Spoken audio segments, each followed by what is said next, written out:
இந்த மொக்க comment hats comments போடுற ஆட்களுக்கு என் ப்ரொஃபைல்லே அவைக்கான பதில் இருக்குது. என் ப்ரொஃபைல் பிக்சரை பார்த்தாலே தெரியும். அதில் நான் என் மண்டையை ப்ரொடெக்ட் பண்ணி கொண்டு தான் இருக்கிறேன். நீங்கள் தாக்குற அளவுக்கு தாக்கலாம். ஸோ நான் மண்டையை பாதுகாத்துக் கொள்கிறேன். நீங்களே மக்கள் தாக்குறன்னு படங்கத்தை ළඟදී. හැබැයි යන්න සිංහල සයිඩියෙන් මේක වෙන්න පුළුවන්. ඔය හේට් කමෙන්ට්ස් පැන පැන දාන කට්ටියට ඕගලන්ට ආන්සර් එක ඇවිල්ලා මගේ ප්‍රොෆයිල් පික්චර් එකෙම තියෙනවා. මගේ ඔළුව මම වාගෙන ඉන්නේ.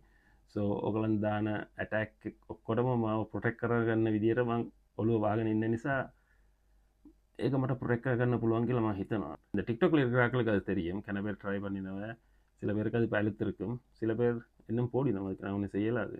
ஏன் நான் இதை போட்டேன் இப்போ ஃபேஸ்புக் இன்ஸ்டாகிராம் போனால் இனி அங்கே எல்லாருக்கும் புதுசு தானே, நான் எனக்கே அது புதுசு.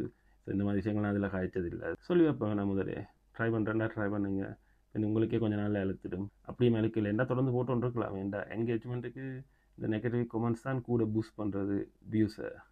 ஸோ එවනතු හේට කොමන්ස් ඔගලන් දානවන දාන්න අවුලන්න මං මගේ ඔළුව ප්‍රොටෙක් කරගන්න වෙන්න කියලා හිතලා මුණත් ඉතින් ඇබැ වෙන එක නවත්තන්න බෑන මටනේ. සෝ සිංහල සයිඩ්ඩේ ගත්තම ටික්ටොක් ඉන්ස්ට්‍රග්‍රම් ෆෙස්බුක් ඔක්කොම අලුත්තම සිංහල සයිට් එකට මං වැඩිය කතා කරලන්න සිංහලෙන්. සෝ ඇබැයි යන්න මොනා වේදි කියලා මන් දන්න. සෝ ඉස්සල්ලම් කියල තිබ්බන එක එන කට්ටියට පොඩක් තේරෙයි. තමර කට්ටියට කොමත් තේරෙන්න ඉතින් ඒවා තේරුම් කරන්න තමාරුයි නේ. සෝ එක පොඩක් කියන්න ඕනි කියලා හිතුණා.